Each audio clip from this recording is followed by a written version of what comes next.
கர்த்தருடைய பரிசுத்த நாமம் மகிமைப்படுவதாக. இயேசு கிறிஸ்துவின் இனிய நாமத்தில் உங்களை வாழ்த்துகிறேன். அவரே கர்த்தரே தெய்வம், அவரே நம்பிக்கை. Glory to God. இன்று உங்களோடு தியானிப்பதற்கு எடுத்துக்கொண்ட வேத வசனம் சங்கீதம் 112:2. அதை வாசிக்கிறேன். அவன் சந்ததி பூமியில் பலத்திருக்கும், செம்மையானவர்களின் வம்சம் ஆசீர்வதிக்கப்படும். இந்த சங்கீதம் 112:1 இவ்விதமாய் எழுதப்பட்டிருக்கிறது. கர்த்தருக்கு பயந்து அவருடைய கட்டளைகளில் பிரியமாய் இருக்கிற மனுஷன் பாக்கியவான் என்று சொல்லி எழுதி, 2வது வசனத்திலே அவன் சந்ததி பூமியில் பலத்திருக்கும், செம்மையானவர்களின் வம்சம் ஆசீர்வதிக்கப்படும் என்று சொல்லி சங்கீதக்காரன் சொல்லுகிறார். செம்மையான வாழ்க்கை, செம்மையான வாழ்க்கை எப்படி வரும் நமக்கு? பூமியிலே நாம் தேவனை விட்டு விலகி, தேவனுடைய கற்பனைகளை விட்டு விலகி, பழைய மனுஷனை தரித்து கொண்டு பிசாசானவனுக்கு அடிமையாய் இருக்கும் பொழுது நாம் செம்மையாய் வாழ முடியாது. கர்த்தருடைய வார்த்தைகளும் கற்பனைகளும் தான் இந்த உலகத்தில் செம்மையானவைகள். வேதாகமத்தில் உள்ள ஒவ்வொரு வார்த்தைகள் தான் செம்மையானவைகள். அவைகளின் படி செய்கிறவன் தான் செம்மையானவன், அவன் தான் உத்தமன். வேதாகமத்தில் அநேகரை குறித்து, யோபுவை குறித்து, நோவாவை குறித்து தேவன் சொல்லுகிறார், அவன் உத்தமன். ஆபிரகாமை நோக்கி சொல்லுகிறான், எனக்கு முன்பாக நீ உத்தமமாய் நட. அதுதான் உத்தமமான வாழ்க்கை. வார்த்தை, தேவனுடைய வார்த்தையின்படி நடப்பது. வேதம் சொல்லுகிறது, நீதிமொழிகள் 16:17, தீமையை விட்டு விலகு, தீமையை விட்டு விலகுவதே செம்மையானவர்களுக்கு சமனான பாதை. பாதை சமனாக இருக்க வேண்டும். அதில் பள்ளங்களும் குழிகளும் இருக்கக்கூடாது, கோணலும் குறுகியதுமாக இருக்கக்கூடாது.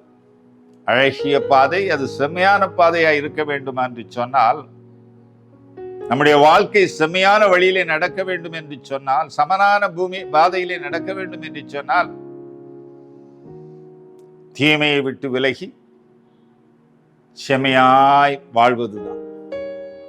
வேதம் சொல்லுகிறது, நீதிமொழிகள் 14:1, செம்மையானவனுடைய கூடாரம் செழிக்கும். நீதிமொழிகள் 15:8 சொல்லுகிறது, செம்மையானவர்களின் ஜெபமோ அவருக்கு பிரியம். செம்மையான வாழ்க்கை. தீமை செய்து வாழும் பொழுது உதடுகளிலிருந்து செம்மையான வார்த்தை வராதபடி பிசாசின் வார்த்தைகள் வரும் பொழுது நம்முடைய வாழ்க்கையில வைராக்கியம், கோபம், முன்விரோதம், புறங்கூறுதல், மற்றவர்களை குற்றம் சொல்லுதல், களியாட்டங்கள், கோபங்கள், சாபங்கள் இடுவதல், பலவிதமான காரியங்களை செய்யும் பொழுது செம்மையான வாழ்க்கை வாழ முடியாது. பேசும் பொழுது இனிமையான செம்மையான வார்த்தைகள், மறுமொழிகள் உன்னுடைய வாயிலிருந்து வர வேண்டும் என்று சொல்லி வேதம் சொல்லுகிறது. செம்மையான மறுமொழி வர வேண்டும் என்று சொன்னால் வேத வார்த்தையின்படி சொல், வேத வசனங்களை சொல். அது செம்மையான மறுமொழியை கொடுக்கும். தீமையான வார்த்தைகளை சொல்லும் பொழுது அது எத்தனை பேருடைய உள்ளங்களை காயப்படுத்துகிறது. அவனுக்கு என்ன பதில் சொல்ல வேண்டும், அவளுக்கு என்ன பதில் சொல்ல வேண்டும் என்று சொல்லி நீ வீட்டிலே தியானிக்கிறாய். அழகாய் அதை தியானிக்கிறாய். வேதாகமத்தை தியானிப்பதில்லை. வாயிலே என்ன வார்த்தையை சொல்ல வேண்டும், நாளை அவனை சந்திக்கும் பொழுது என்னென்ன வார்த்தைகள் சொல்ல வேண்டும், என்னென்ன வார்த்தைகளை சொன்னால் அவனுடைய வாழ்க்கையிலே எல்லா காரியங்களையும் அது ஒன்றை ஒன்றை ஒன்றை அடித்து அவனுடைய இருதயத்தை நொறுக்கும் என்று சொல்லி நீ தியானித்து உன்னுடைய வாயிலிருந்து வார்த்தைகளை எடுகிறாய். அப்படி அல்ல. செம்மையான வார்த்தையை பேசு, செம்மையானவைகளை நினை, செம்மையானதை செய்ய வேண்டும் என்று விரும்பு. கர்த்தருடைய வார்த்தையே பேசு. அப்பொழுது உன்னுடைய வாயிலிருந்து செம்மையான வார்த்தை புறப்படும். அது தேவனுடைய உள்ளத்தை மகிழ பண்ணும் என்று வேதம் சொல்லுகிறது. பிரியமானவர்களே, வேதாகமத்தில் இருந்து சற்றே செம்மையானதை செய்தவர்கள் குறித்து நாம் சற்றே தியானித்து நம்முடைய வாழ்க்கையை செம்மையான வழியில் நடத்த முயற்சிப்போம். 2 நாளாகமம் 14ஆம் அதிகாரம் 2ஆம் வசனத்திலே ஒரு ராஜாவை பார்க்கிறோம். ஆசா என்ற ராஜா. அவனை குறித்து அங்கே விதமாய் கூறப்பட்டிருக்கு. ஆசா தன் தேவனாகிய கர்த்தரின் பார்வைக்கு நன்மையும் செம்மையுமானதை செய்தான். அவன் எதை செய்தான்? நன்மையும் செம்மையுமானதை. கர்த்தரின் பார்வைக்கு, உன்னுடைய நண்பர்களின் பார்வைக்கு அல்ல, உன்னுடைய விருப்பமானவருடைய பார்வைக்கல்ல, தேவனுக்கு நன்மையும் செம்மையுமானதை செய்தான். அவன் என்ன செய்தான்? அவன் நெருக்கப்பட்டான். ஒவ்வொரு மனிதனுடைய வாழ்க்கையில் நெருக்கங்கள் உண்டு. எபேசியர் 6ஆம் அதிகாரம் அதைத்தான் கூறுகிறது. உங்களுக்கு பூமியிலே இரத்தத்தோடும் மாம்சத்தோடும் துரைத்தனங்கள் அதிகாரத்தோடும் மட்டுமல்ல, வான சேனைகளின் பொல்லாத ஆவிகளின் சேனைகளோடு யுத்தம் உண்டு. இப்பிரபஞ்சத்தின் லோகாதிபதிகளோடு யுத்தங்கள் உண்டு. ஆசா ராஜாவுக்கு அடுத்த நாட்டு ராஜா படையெடுத்து வருகிறான். அடுத்த நாட்டு ராஜாக்களுடைய சேனைகளினாலே உபத்திரவம். உனக்கு பிசாசுகளின் சேனைகளினால் நீ நொறுக்கப்படுகிறாய். உன் வாழ்க்கையில் அமெரிக்கை இல்லை, உன்னுடைய வாழ்க்கையிலே சமாதானம் இல்லை, நீ திண்டாடுகிறாய். உன்னுடைய வாழ்க்கையில பலவிதமான பிரச்சனைகளை பிசாசு அனுப்பி கொண்டே இருக்கிறான். கண்ணின் இச்சை, ஜீவனத்தின் பெருமை, மேட்டுமை, பெருமை, இவைகள் எல்லாம் நம்முடைய வாழ்க்கையிலே காணப்படுகிறது. இவைகளை அனுப்பி கொண்டே இருக்கிறான். இவைகளின் மூலமாக, இவைகளை நீ செய்வதன் மூலமாக எதிரிகள் உன்னை நெருக்குகிறார்கள். பிசாசின் கிரியைகள் வெளியரங்கமாக உன்னை நெருக்கிக் கொண்டிருக்கிறது. இவைகளிலிருந்து தப்ப வேண்டுமானால் நீ செம்மையானதை செய்ய வேண்டும். ஆசா நெருக்கப்பட்டான். உன்னுடைய வாழ்க்கையில் ஆசீர்வாதம் வர வேண்டும் என்று சொன்னால், உன்னுடைய வாழ்க்கையிலே பிசாசின் கிரியைகள் ஒழிந்து போக வேண்டும் என்று சொன்னால், நீ நன்மையும் செம்மையுமானதை செய்ய பழகு. ஆசா செய்தான். எப்படி செய்தான் தெரியுமா? முதலாவது, தன்னுடைய வாழ்க்கையிலே தன்னுடைய நாட்டில் உள்ள யூத ஜனங்களிலிருந்து அந்நிய தேவர்களை விலக்கினான். இவ்விதமாக 2 நாளாகவும் 14ஆம் அதிகாரம் 3ஆம் வசனத்திலே பார்க்கிறோம். உன்னுடைய வாழ்க்கையில் உண்டு அந்நிய தேவர்கள், ஆசைகள், பேராசைகள், பண ஆசை, எல்லாவற்றிலும் ஆசை.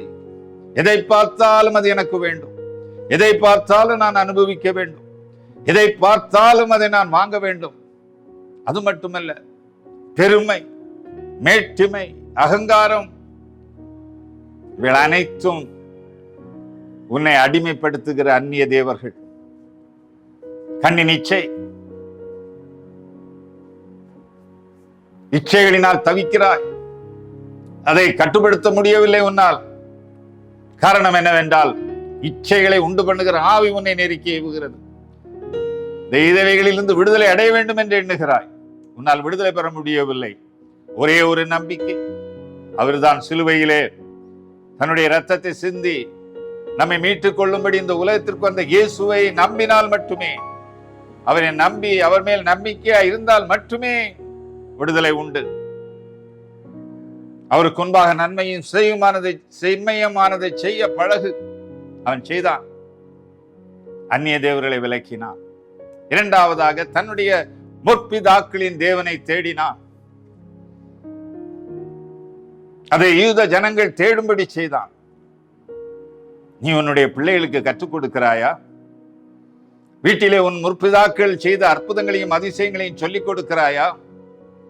நான் அப்படி செய்தேன், என் தகப்பனார் இப்படி செய்தார், அவர் பராக்கிரமசாலி, அவர் காரை ஓட்டினால் அழகாய் ஓட்டுவார், அவருக்கு முன்பாக யாரும் எதிர்த்து நிற்க முடியாது, அவர் 6 அடி உயரம், ஜாம்பவனாக இருப்பார், அவர் வந்தால் எல்லாரும் எழும்பி நிற்பார்கள் என்று சொல்லி உன்னுடைய முற்பிதாக்களின் பெருமையை பேசிக் கொண்டிருக்கிறாய். உன் முற்பிதாக்களை நீ தேடுகிறாயா? உன் முற்பிதாக்களின் தெய்வமாகிய கர்த்தராகிய இயேசு கிறிஸ்துவை, அவருடைய ரட்சிப்பையும், அவருடைய சமாதானத்தையும், அவருடைய வல்லமையையும், அவருடைய கிருபையையும், அவருடைய இரக்கத்தையும் உன்னுடைய பிள்ளைகளுக்கு கற்றுக் கொடுக்கிறாயா? அவைகளை நீ தியானிக்கிறாயா? உன்னுடைய தியானம் எப்படி இருக்கிறது? எதிர்காலத்தை குறித்து தியானிக்கிறாய்? எதிர்காலம் எப்படி இருக்க வேண்டும் என்று விரும்புகிறாய்? உன் பிள்ளைகளுடைய எதிர்காலம் எப்படி இருக்க வேண்டும் என்று விரும்புகிறாய்?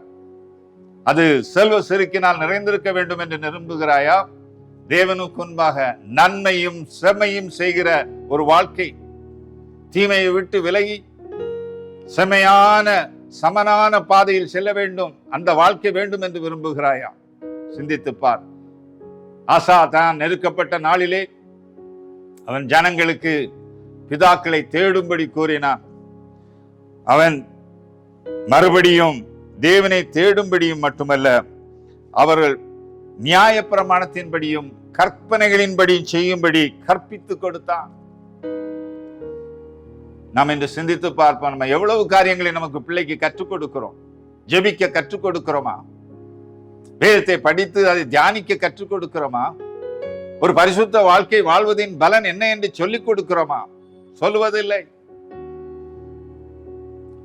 50 வயது 60 வயது ஆன சகோதர சகோதரிகள் கூட ஜெபம் பண்ணுவது என்ன என்று தெரிவதில்லை, ஜெபிக்க தெரிவதில்லை. ஜெபிக்க கற்றுக்கொள்ளுங்கள். தேவனோடு பேச கற்றுக்கொள்ளுங்கள்.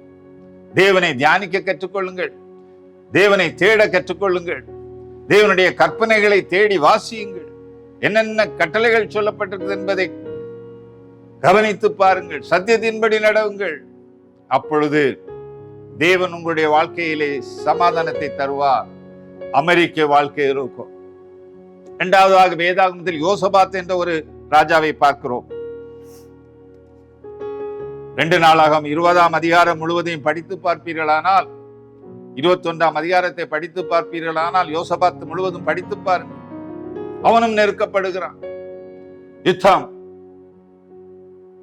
திகழ்ச்சி சொல்கிறான், உத்தமனுக்கு கர்த்தர் துணை என்று சொல்லி அவனை தைரியப்படுத்துகிறார்கள். உத்தமன், செம்மையானவன். ரெண்டும் இங்கிலீஷ்ல அப்ரைட் மேன், உத்தமன். இவன் செம்மையானதை செய்கிறான், இவனும் நெருக்கப்படுகிறான். எப்படி நாம் அனுதினமும் பிசாசினால் நெருக்கப்படுகிறோமோ அதுபோல இந்த ராஜாக்களும், கர்த்தரை நம்பி இருந்த ராஜாக்களும் நெருக்கப்பட்டார்கள். அப்பொழுது அவன் என்ன செய்கிறான் பாருங்கள். ஒரு விஷயம் இப்படித்தான், பெரிய ஜன கூட்டம் அவனுக்கு எதிராக வருகிறது. அநேக நாடுகளில் உள்ள ஜன கூட்டங்கள் புறப்பட்டு வருகிறார்கள். அவன் முதலாவது என்ன செய்கிறான் என்று சொன்னால், அவன் உபவாசத்தை கட்டளையிடுகிறான். ஜனங்களை குடிவரச் செய்கிறான். ஒரு மனதோடு கர்த்தரை தேடச் செல்கிறான். சகாயம் தேடுகிறார்கள். கர்த்தரிடத்தில் சகாயம் தேடுகிறார்கள். தாழ விழுந்தார்கள், பணிந்தார்கள், உபவாசித்தார்கள், கர்த்தரை தேடினார்கள், அவரிடத்திலிருந்து சகாயத்தை தேடினார்கள். அவர்கள் கம்பீரமாய் துதித்து பாடினார்கள். பாடகர்கள் கர்த்தர் நல்லவர், அவர் கிருபை என்றும் உள்ளது என்று சொல்லி பாடி துதித்த பொழுது எதிரிகள் ஒருவரை ஒருவர் தாக்கி நாசமாய் போனார்கள். உன்னுடைய வாழ்க்கையிலும் எவ்விதமாய் 1000 ஜனங்கள் உனக்கு எதிராய் வந்தாலும் அவர்கள் ஒருவரை ஒருவர் வெட்டி விழுவார்கள். நீ துதிப்பாயானால், நீ உபவாசிப்பாயானால், நீ தேவனை நோக்கி சகாயம் பெற நீ ஜெபிப்பாயானால், தாழ விழுந்து பணிந்து கொள்வாயானால், உன் முற்பிதாக்களை ஆசா தேடியது போல தேடுவாயானால் வாழ்க்கையிலே ஆசீர்வாதம் இருக்கும். நாம் ஜெபிப்போம். அன்புள்ள இயேசு சுவாமி, இந்த வார்த்தையை கேட்டு ஒவ்வொரு மேலும் செம்மையாய் நடக்கிற ஒரு வழியை காட்டிக் கொடுப்பீராக. செம்மையை கடைபிடிக்கட்டும், தீமையை விட்டு விலகட்டும். ஒவ்வொரு மேலும் இந்த கிருபையை இன்று வைப்பீராக என்று சொல்லி கர்த்தராகிய இயேசு கிறிஸ்துவின் வல்லமையுள்ள நாமத்தில் கேட்கிறேன், எங்கள் அன்பு பரமபிதாவே, ஆமென்.